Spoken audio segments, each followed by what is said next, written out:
it's McGann with some more Coraline fun. I feel like my whole page is slowly turning into just a list of Coraline theories. But hey, you keep watching them, so I'm gonna keep making them for as long as I can. All right, now I know I have lost some people with my very convoluted explanation of how the other world works in my theory. I know I am confusing the heck out of a lot of people when I talk about the Pink Palace Limbo, so I've got visual aids. I think I can explain it now. I know it can be hard to put an abstract thought into concrete terms, but think of the tunnel to the other world, the portal, as the staircases in Harry Potter, where they are shown to move from hallway to hallway without a lot of warning. Somebody might be controlling them, but certainly not the people on the stairs. So if you have the portal that starts over here in the real world, and that lets Coraline get through, and then later that portal is moved to send Coraline to the Limbo Pink Palace area, then that means that Coraline can get stuck in here, and her only way out would be to go back through the portal and find a way to move the tunnel back into the real world for her to make an exit. And Coraline notes in the book that when she goes for subsequent visits to the other world, the portal seems to get longer, like maybe it's not going to the same place. And in the movie, the portal to the real world physically looks different in the film over time, and we don't know why. So if there are multiple tunnels or a moving tunnel, that would mean that the beldam could trick Coraline very easily into forever being stuck in the Limbo Pink Palace. If that doesn't make sense, if you think of the other world like a house, and a house in the most abstract of sense, not a literal house with physical walls, but the house is the other world and the real world is everything else. So here, all the white space would be the real world, and once you enter through the portal to the real world, you are in the beldam's lair, which would also be the first floor of the other world. So you're outside, you came into the house. Simple, yes? Well, if everything gets all jumbled up and you end up going upstairs instead of back outside, then you're going to be in the second floor of the other world, which is what I believe is the Pink Palace Limbo Zone. And the second floor, like I said, it's not 4 walls and a roof. It is the whole recreation of the Pink Palace and all the people that Coraline knows. And it's up here in the second level of the other world that the beldam tricks Coraline into throwing the key down the well, which means Coraline can never open this door to go back down the stairs again. And that's important because if Coraline can't go back into the beldam's lair of the other world, then she can never get out and get back to the exit and find the real world. So she is going to be permanently trapped here because now she's been tricked into throwing away the key, which is her only way out. Now, I know there has been at least one person that has asked me, well, then what was the whole point of having Coraline come back to save her parents? That was really a useless kind of thing that the beldam didn't need to do.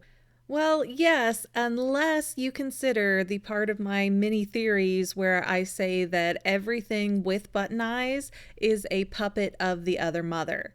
And this rings especially true with the ghost children, who request specifically that Coraline lingers in the other world longer to set them free. It's really weird for me that the ghost children come to Coraline and tell her about how dangerous the other world is and that she needs to flee it, but then they also ask her to stick around and save them too, and find either their eyes through the movie version or their souls if it's the book version. But looking at this from the beldam's standpoint, what good are the souls of children? Judging by how the beldam acts and how long it's implied that she waits for her victims, the beldam wouldn't have forgotten about the ghost kids and just left them around to talk to Coraline, and Coraline meets them just as things are amping up to be their most dangerous. Why?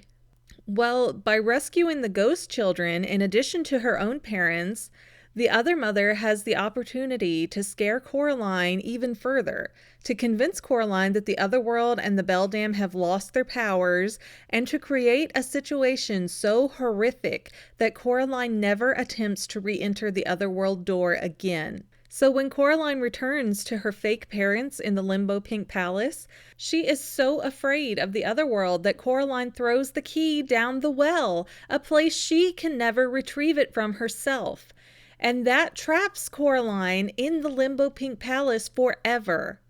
And as I mentioned before, if you think of the Limbo Pink Palace as the second floor of the other world, I mean, exits are not generally on the second floor of buildings. Exits are usually found on the first floor, which can only be accessed in this case through the little door. So the first floor of the other world would be the beldam's lair, where everyone has button eyes and there's the big blank space that's inexplicably there. That is the only area from which Coraline can return to the real world. Now think about the final moments of the climax with the beldam's hand.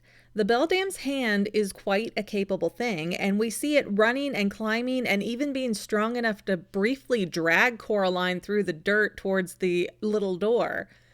So there is no way that this hand is being thwarted by falling down a well.